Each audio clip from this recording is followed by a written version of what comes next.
ഡോ എന്റെ പെട്ടിയൊക്കെ എടുത്ത് അകത്ത് വയ്ക്കും. ശരി മാഡം.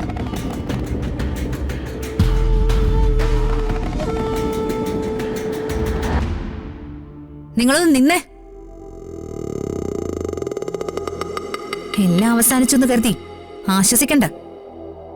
കാര്യങ്ങള് ആരംഭിക്കുന്നതേ ഉള്ളൂ. ചെവിക്കുറ്റി നോക്കി ഞാനൊന്ന് പൊട്ടിച്ചു. അതൊരു ചെറിയ ഏറുപടക്കം മാത്രമായിരുന്നു. Just sample. ബോംബ് പുറകെ വരും. എന്താണ് നീ ഒരുമാതിരി വരട്ടുന്നേ? ഒരടിയിൽ തീർന്നതല്ലാന്ന് നിങ്ങളെ ഒന്ന് ഓർമ്മിപ്പിച്ചതായിരുന്നു. മാലപ്പടക്കം പോലെ പലതും പുറകെ വരും. പോടാ അവിടുന്ന്. ഋതു, നടക്കാൻ പോകുന്ന സുനാമി എന്താണെന്ന് ഒന്നിവരോട് പറഞ്ഞു കൊടുക്ക്. പാവല്ലേ, ഒന്ന് കരുതിയിരുന്നോട്ടെ. അത് വേണ്ട. അതറിഞ്ഞ അതിനെതിരെ എന്തെങ്കിലും വൃത്തിയിട്ട കളികളുമായിട്ട് ഇവര് വരും. അതുറപ്പാ. വരട്ടെ. വരാനാ ഇതൊക്കെ പറയുന്ന. ദി ഗ്രേറ്റ് ദീപക് എന്ന പൊന്നു മകനെ അമേരിക്കയിലേക്ക് അയക്കാന്ന് എന്തായാലും നിങ്ങൾ വിചാരിക്കേ വേണ്ട.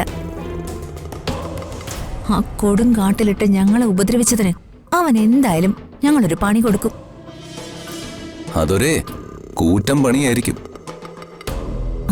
അമേരിക്കയിലേക്കുള്ള അവന്റെ പോക്ക് നടക്കില്ലെന്ന് മാത്രമല്ല, ആ അനന്തപിള്ളയുടെ മകളുമായിട്ടുള്ള കല്യാണവും നടക്കില്ല.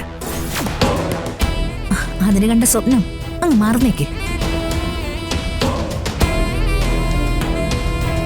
അങ്ങനെയാണെങ്കിലേ ഞാൻ പറയുന്നത് കൂടി കേട്ടിട്ടേ അങ്ങ് കേറിയാ മതി. എന്താണ് ക്വസ്റ്റ്യൻ പേപ്പർ മന്ത്രിക്ക് പറയാനുള്ളത്? പ്രതാപനെ ശുശ്രൂഷിക്കാൻ പത്മയെ വേഷം കെട്ടിച്ച് സിസ്റ്റർ പവിത്രയായി ഇവിടെ കൊണ്ടുവന്നതും ആൾമാറാട്ടം നടത്തി പറ്റിച്ചതും ഞാൻ നിന്റെ തന്തയോട് തുറന്നു പറയും.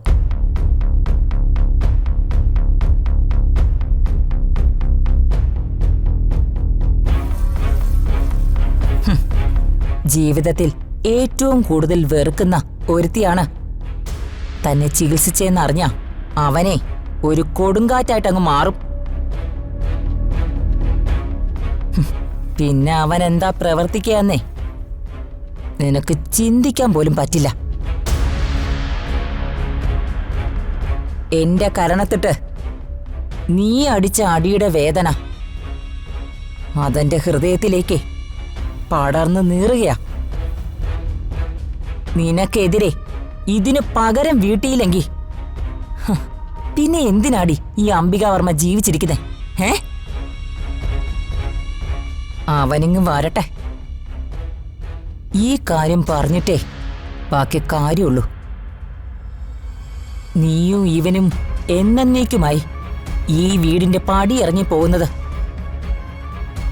എനിക്കൊന്ന് കാണണം.